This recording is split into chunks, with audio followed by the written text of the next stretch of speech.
Well, hey there, folks. I'm meteorologist Matt Barentine. It's going to be hot. It's going to be humid. And there are going to be scattered showers and thunderstorms. Big surprise, right? Yeah, I know. People joke about my job in the summertime, right? Like, it's basically the same thing every day, a broken record. It is. And, but nothing you can do about that. It's just going to be that way here along the Gulf Coast in the summertime. Our weather pattern is our weather pattern. It's not likely to change unless you get a tropical system, which isn't happening anytime soon. So we're going to be stuck in this typical summertime pattern. Futurecast, let's get this thing rolling. Noontime is pretty quiet. 2 o'clock, now you start to see a few showers and thunderstorms bubbling up. And I'm going to keep stopping this on the hour, every hour through much of the afternoon. 3 o'clock, 4 o'clock.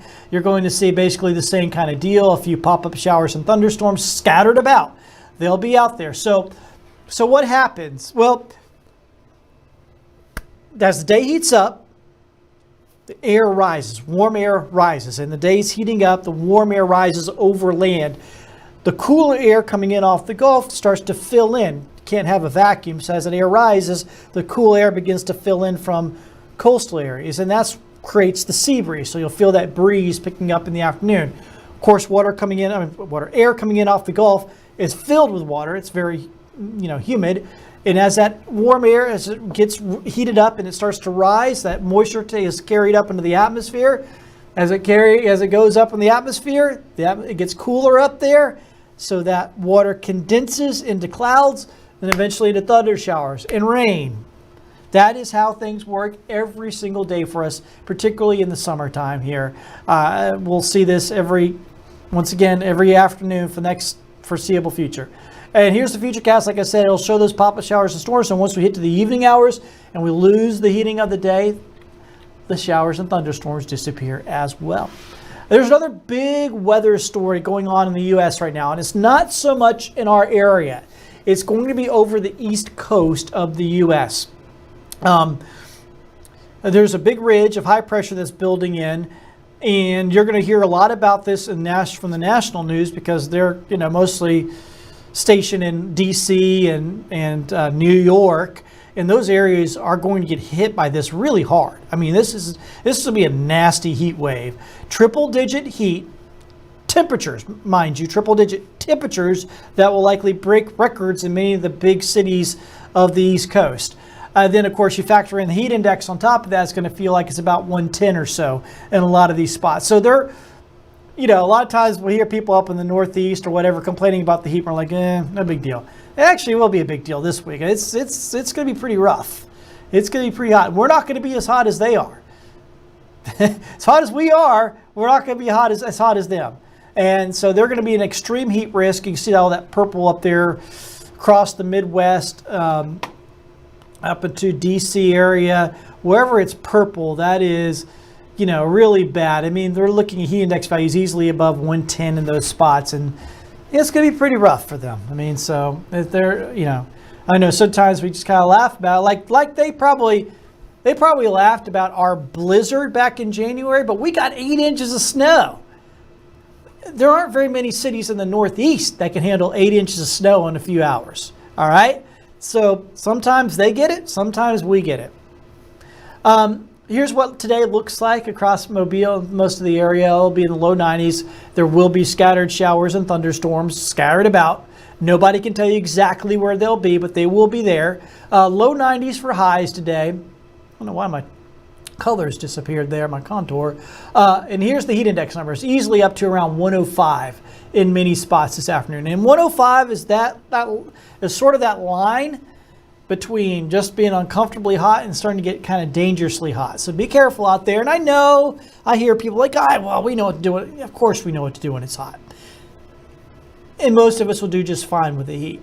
But what happens is sometimes we just have days, right? You're running around, you're doing things, and it could slip your mind. You haven't drank water in a while, all right? And also, not only for yourself, but look out for your kiddos or maybe some folks around you. Because when somebody's starting to have some issues with the heat, the brain starts to go squirrely, right? So they may not notice that they're dealing. In fact, they probably won't notice that they're having heat issues. So that's when you got to help out other people. So you got to pay attention to other people as well.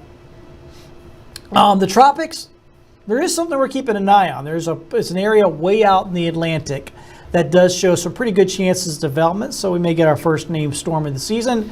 But even if we do, it doesn't matter because it's going to hang out in the middle of the Atlantic and go out to the middle of the Atlantic. So quiet in the tropics as far as we are concerned. Low rip current risk today and really through the rest of the week. So I guess good news if you want to head to the beach to cool off. The water temperatures, though, are starting to get bathtub warm, though, already. So it's already very warm.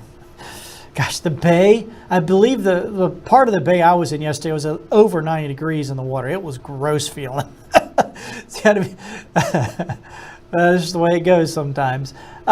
Here's your boating forecast. Isolated thunderstorms you got to watch out for. Good conditions in the morning. Obviously, it gets a little bit breezier in the afternoons.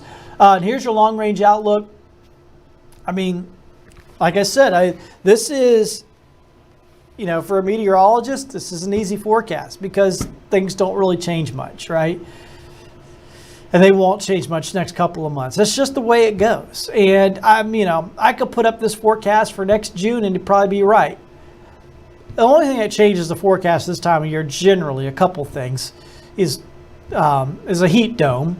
And we got a little bit of that this week. I mean, it's going to be mostly on the East Coast, but it does get a little hotter midweek because of the heat dome. We're just not fully under it. Those could change your forecast in the middle of summer. Of course, the other thing that can change your forecast is tropical weather. Hopefully, though, we can stay away from that for a while at least. Here's the long range forecast. Just to add a few extra days on there. So you look at, so I just showed you the 7-day forecast. Look at days 8, 9, and 10 kind of hanging on the side there. They don't look any different. Of course, it'll be starting to move into July at that point. When's July 1st? It'll be a Tuesday, right? Something like that. All right, so it's next week anyhow, because July 4th will be that Friday of that following week. I know that much. So that puts so Tuesday's the 1st. Having to do the math in my head. Sometimes I'm not that quick. All right, so have yourselves a great day. Do your best to stay cool and watch out for those thunderstorms. I guess if you're watching us, hopefully you've got our Fox 10 weather app already. That radar on there really helps you out in the afternoons as those thunderstorms bubble up. You can always check on the radar. The radar works very, very well. If you have never checked it out, do it. It works good. We'll catch up with you soon. Take care now.